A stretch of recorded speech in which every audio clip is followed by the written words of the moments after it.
ফরিদপুরের নগরকান্দায় ৪৭তম জাতীয় বিজ্ঞান ও প্রযুক্তি সপ্তাহ, বিজ্ঞান মেলা এবং ১০ম বিজ্ঞান অলিম্পিয়াড ও বিজ্ঞান বিষয়ক কুইজ প্রতিযোগিতার উদ্বোধন করা হয়েছে। মঙ্গলবার সকাল ১১টায় উপজেলা পরিষদ অডিটোরিয়ামে আয়োজিত এ অনুষ্ঠানের আনুষ্ঠানিক উদ্বোধন করা হয়। অনুষ্ঠানে প্রধান অতিথি হিসেবে উপস্থিত ছিলেন উপজেলা নির্বাহী অফিসার সাইফুল ইসলাম।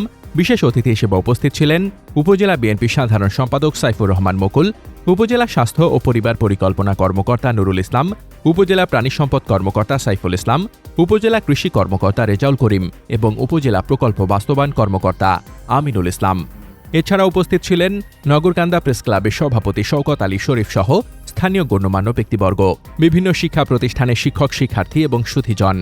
অনুষ্ঠানে বক্তারা বলেন, বিজ্ঞান ও প্রযুক্তি শিক্ষার্থীদের জ্ঞান চর্চা ও উদ্ভাবনী চিন্তাকে বিকশিত করতে গুরুত্বপূর্ণ ভূমিকা রাখে। এ ধরনের আয়োজন তরুণ প্রজন্মকে বিজ্ঞানমনস্ক করে তুলতে সহায়ক হবে। এই বিজ্ঞান ও প্রযুক্তি সপ্তাহ আয়োজনের মধ্য দিয়ে আমরা এই চেষ্টা করছি প্রতিটি উপজেলায় যেন বিজ্ঞান মনস্ক একটি তরুণ সমাজ গড়ে ওঠে। এটি আমাদের মূল লক্ষ্য। আজকে যারা ছোট ছোট ক্ষুদে শিক্ষার্থী, তারা এক সময় বড় হয়ে যাবে এবং তাদের নেতৃত্বে এই দেশ এগিয়ে যাবে। তো তারা যদি বিজ্ঞানের সাথে নিজের জীবনকে ঘনিষ্ঠ করে, তাহলে আমরা একটি বিজ্ঞান মনস্ক জাতি পেতে পারি। তো আমাদের প্রচেষ্টা হচ্ছে আমরা এই তরুণ শিক্ষার্থীদেরকে বিজ্ঞানের সাথে কিভাবে জড়িত করা যায় এবং আগ্রহী করে তোলা যায়, এই লক্ষ্যে আমরা কাজ করেছি।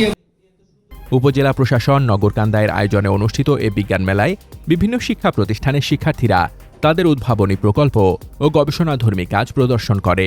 শেষে মেলার সফলতা কামনা করে অনুষ্ঠানের সমাপ্তি ঘোষণা করা হয়। মোহাম্মদ শামীম রেজা, দৈনিক খোলা চোখ।